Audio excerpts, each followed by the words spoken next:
All right, welcome back to News Gang. And Francis, those signatures, 4.4 million of them went to anniversary towers today. What is the IEBC going to do with them? Well, IEBC must look at the signatures, but first I think there was an internal verification before the verification, because I think a week ago we were told the number of cows. Yeah, a week ago we were told that the process had garnered 5.2 million signatures, but what was taken to IEBC today was 4.4. So there's a difference of about 800,000 signatures. I would want to imagine that once the Secretariat did their own internal verification, maybe they found people who had signed more than once, and it's very high likely that there's some people who signed more than one times. But at the same time, it is important to look at what happens at IEBC now. IEBC's primary responsibility will be to confirm whether the people who have signed those documents are actually registered voters. And registered voters, and in the places where they actually where they claim to be registered. Because there probably could be some people who are not registered voters who signed into those documents because there was a call, oh, let's sign, let's support. There's some guys probably who are not registered voters who signed, because unfortunately, unlike previously when we used to have voter identification number, voters ID number, we no longer have voters ID. So all that was required is for you to indicate your name, your ID number, your polling station, your county, and your sub-county or thereabout. So now the process goes to IEBC to confirm whether all these 4.4 million registered the signatories are actually registered voters. But what I find tricky is that IEBC does not necessarily have a reservoir of all our signatures. So it's not like they will be looking at this signature and comparing it to something else. Primarily is to confirm whether you're a registered voter. And once they confirm that that is the case, then they will also look at the bill and the referendum question or referendum questions, so that the matter can now go to the next level, which is the county assemblies, where at least 24 county assemblies out of 47, if they say they support the bill, then it goes to the next stage of the two chambers of parliament, but ultimately end up at the referendum. And it's a self-propelling mechanism, that even if any of the two houses of parliament actually rejects it or whatever they do, it is immaterial. It will just proceed to the referendum. So the only stopper here can be the county assemblies, right? Actually, the easiest way to stop this referendum process, I think, is two ways. One, if the number of signatures will not be sufficient. You remember the Okoa Kenya story, where we were told of goats and everything else. So I think also IEBC will be looking at some of the goats if they exist in the registers. And number two, the other way to defeat this process is to convince at least 24 county assemblies out of 47 to reject the Constitution Amendment Bill. Then ultimately it becomes a game of numbers, the registered voters per se, to say whether they support or they don't support. The calls for consensus, in my opinion, looks like that door has been shut. So the process goes on, and the only way it can stop is if IEBC is convinced that the number of signatures are not sufficient. But I think the movers of this process were clever, or they were careful, or so strategic to say, by providing 4.4 million signatures and only 1 million is required. I think it's a safety net of about 3.4 million. And it is highly unlikely that all the 4.4 million signatures will be deemed bonoko. And there's a question actually whether the IEBC will go through the trouble of verifying all 4 millions once they reach the 1 million mark, if they do. But Linus, a very interesting process leading to where we are now, where on the one hand there was the Deputy President saying consensus, there were some churches, and even as late as yesterday, I think it was the Catholic bishops who were talking about that. And then there was an indication, there were some reports in the media, that even ODM was trying to push for some changes, but that train, as they like to say, seems to have left the station. I do not know whether it is Rongai station, but we don't know which one, but it has left some station. Yes, Joe, and just before we actually proceed, we can listen to two soundbites from Raila Odinga and Deputy President William Ruto in that order.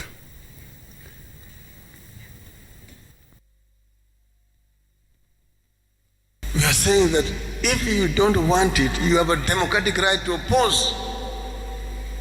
And one vote no. Let those who want it vote yes. This is democracy. Consultations have taken place, but you cannot take everything on board in a constitutional amendment. What is not on board today in the BBI will come again. There will be another opportunity for another amendment to be done. Na ni ya muhimu tutatue mambo ya matatizo ya uchumi, tutatue mambo ya matatizo ya madaktari, tutatue mambo ya matatizo ya corona, tuelekeze mipango yetu na mambo yetu yote pale badala ya kutafuta mashindano kwenye referendum. Joe, when you see politicians saying one thing, remember they mean the opposite at all times. Because at the heart of BBI is a vicious competition. Is a continuation of political rivalries that started even way back in 2013 when the Jubilee administration came to office. When you see the deputy president and the former prime minister taking opposite sides, it's almost nothing to do with the content of the BBI, but everything to do with the 2022 elections. Because both of them see a referendum as a precursor. It's a warm-up. Dress rehearsal. It's a dress rehearsal, yes. And this is why you can see the determination to have two sides. They're almost pleading with each other, please stand in the opposite side. I need something to run over. Yeah. That is going to be the spirit. There'll not be consensus. There'll be two sides in this referendum. And the deputy president, you spoke to him last week. You have a lot to tell us. Yes, if we have time. The deputy president will find himself. I'll have a few multiple choices for that. Will find himself in that opposite side for several reasons. One is what he illustrated very clearly during the launch of the Bomas of the BBI report at the Bomas of Kenya. He went through it and basically trashed the content and said, you're talking of win-win. This is not win-win. It's still winner takes it all. So he has given a very substantive argument about the content of the BBI. But then there is the political side of things.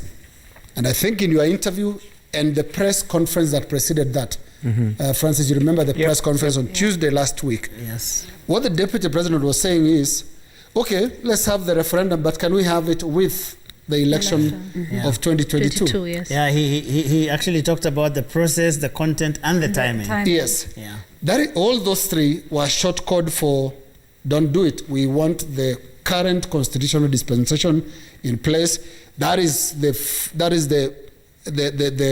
constitutional dispensation under which I want to run for president in 2022. But you have yes. So I mean, because it wouldn't be possible, for example, to actualize the things that BBI proposes. Yes. In the term that comes immediately after the 2022 election. It's impractical. Yeah. So what the deputy president is doing is basically saying, in different ways, stop it. Yeah, and it's, you have to admit, though, that he has struck on a populist chord that resonates with some things that appear to make sense. For example, if someone, any reasonable person who comes and says, you know, we have a pandemic here, can't you see it? I mean, why are we talking about other things and the pandemic is here? He's talked about the issues of cost, and you can see, you know, there is a debt problem that we have and all of those things. So he seems to be speaking what is a politically correct language at this point. I mean, as Linus was saying, as to whether that is really what is at the heart of what he's saying is a totally different question, because, I mean, as politics goes in this country, it is perfectly conceivable that if Raila Odinga had been on the other side, then probably if William Ruto and Uhuru Kenyatta were pushing for a constitutional change, chances are that Raila Odinga probably would be saying, no, it's not time to change the constitution. The president himself has said not too long ago that, you know, there was no need to change the constitution. So you find that all of these people really what they say today depends really just on, I mean, as they usually say, that where you stand depends on where you sit. And I think that is what is really going on here. Many people try to look at the substance, the content, and all of these things. But the truth of the matter is that at the core, at the heart of all these things is actually, like Linus was saying, a vicious political contest that is camouflaged in all these lofty statements that we keep hearing around, Yvonne. And it might be a contest that the deputy president, considering that he has put himself up for election in 2022, one that he may not perhaps be willing to get into prior to that. So, you know, would he be in a position, or would he be willing to have a contest that tests his time, his resources, his strategy now, and then have the same thing happen in 2022, which is why he is making the BBI an election issue and saying, let's have it in 2022 at the very same time, when that can be something that can be made into a 2022 election issue. As we have seen, there's been a push and pull between the proponents and, of course, him on one end. So first, the BBI report comes out and they say, what is your problem with it? So the DP raises his issues with it. Those issues, at least in a good part, in great part, are resolved. And then he says, well, okay, my issues are resolved. And they tell him, oh, but so now, you agree with it. Shouldn't you be saying, no, go and, they've been trying to push him into the no corner. And something that he is very, adept at trying to not go out there. But his supporters also are looking for that no. I mean, if you look at, at least anecdotally, if you listen to the people that he usually supports him, if you look at the conversations on social media, you get the sense that they're almost disappointed that he's not going on. Let's listen to one of the supporters, Adan Duale, the former majority leader.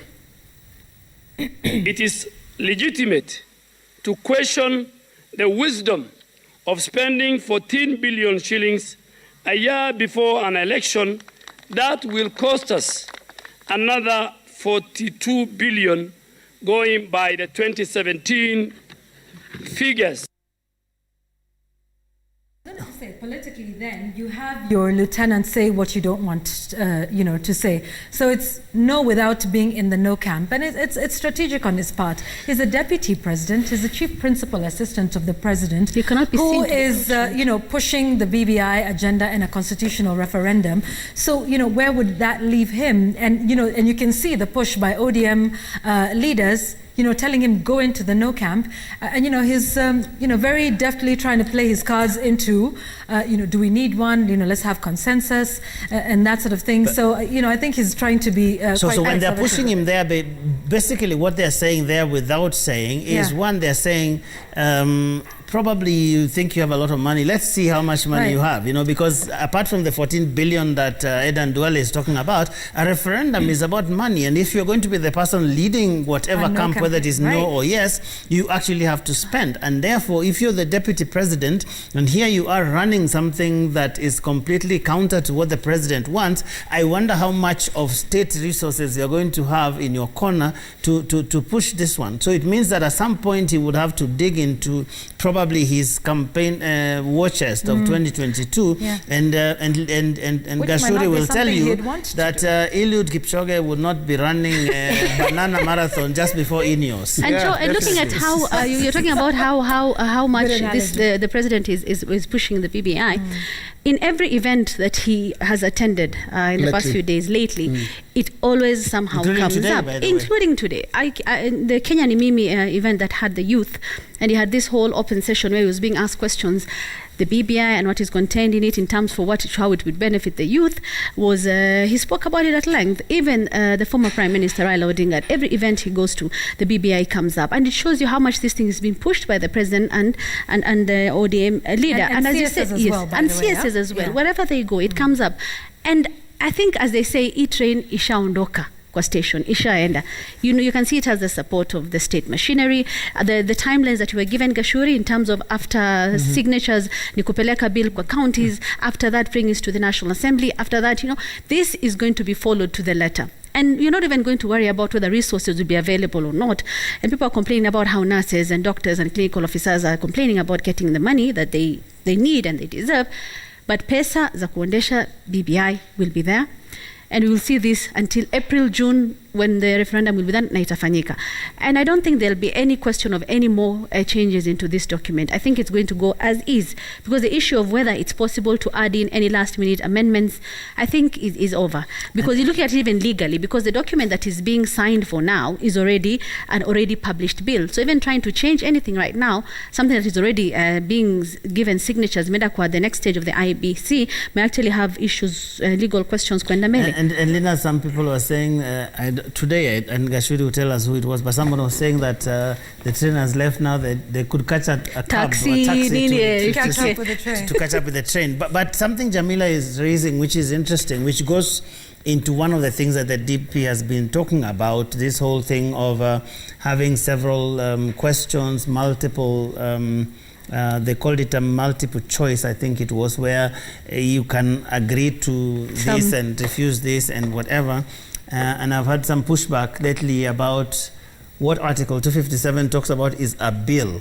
And so these people had a bill upon which they collected signatures, which means if you were to kind of try and split it into other things, probably some lawyers would say you need now to collect signatures probably on each. And are you going to submit questions or a bill to the IEBC for signature verifications? Very complicated legal jungle there. I would cut the chase, Joe, and say the DP doesn't mean it. It doesn't mean really that you should do that. When you are playing an away match, which is what it has been for him since the handshake, he's been on the back foot, outnumbered, outpowered, now, basically sidelined and all that. He's disadvantaged.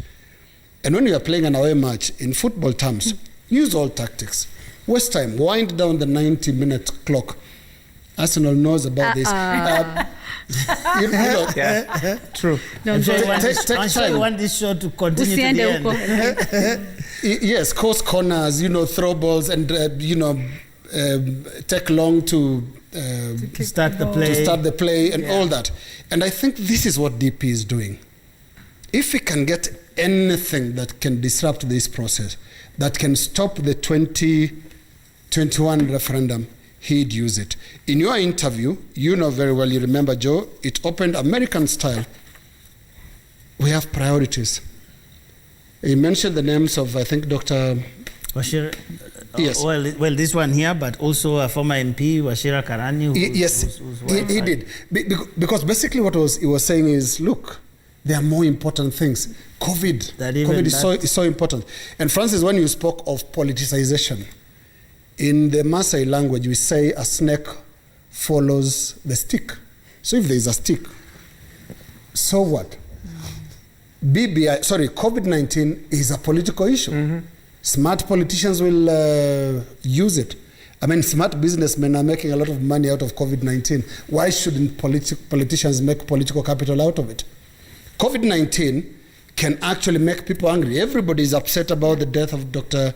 Stephen Mogusu. So it is actually, it was at the heart of the US election. I mean, many people say that actually one of the things that messed up Trump's good run was COVID-19. Yes. And this is a good opportunity for politicians to look human. Look at who our latest fiscal champions are, who are arguing about spending 14 billion. Mm-hmm. How are their voices in the first term? Yeah, we had a lot of fiscal issues in the first term of Jubilee administration. A lot of scandals. In the Ministry of Health. We lost $5 billion in the Ministry of Health. Yep. They said nothing. I remember some of them victimizing the controller of budget at some point. Or actually profiling. They even went after the judiciary. Remember Justice Odunga? Yes. And profiling them in tribal terms to keep off. So it's the sad thing about Kenya. These are the same people now turning around and saying, don't spend 14 billion. And that's why there's contempt on both ends, because they know each other very well.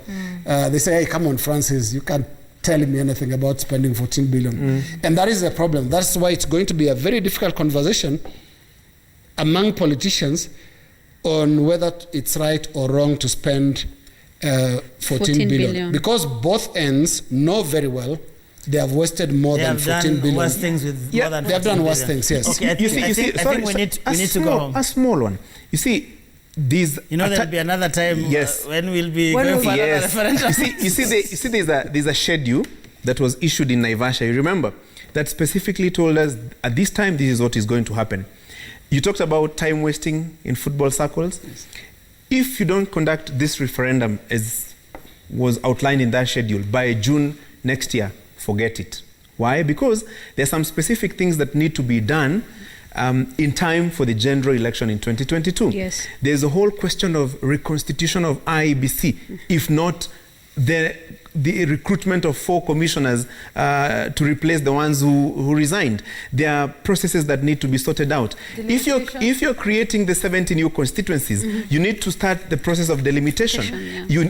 This also includes dealing with the voter register, because you'll have to move voters from one constituency to another constituency. So there are processes that need to be sorted out. So anything that will hinder the process going on as scheduled, and we get ourselves by June, let's say May, June, without this referendum, you can as well forget it. So, talking about Arsenal, you can imagine the lying down, the throwing away of the ball, and so on and so forth. Yes. And all these are political tactics in this referendum that we're talking about. And by there, talking about resources, you heard the chairman of IEBC say, we will verify the signatures once we get the money.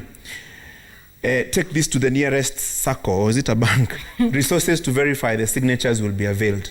If they are not there already. All right. I think that's the point at which we need to take this home, as Jamila would say.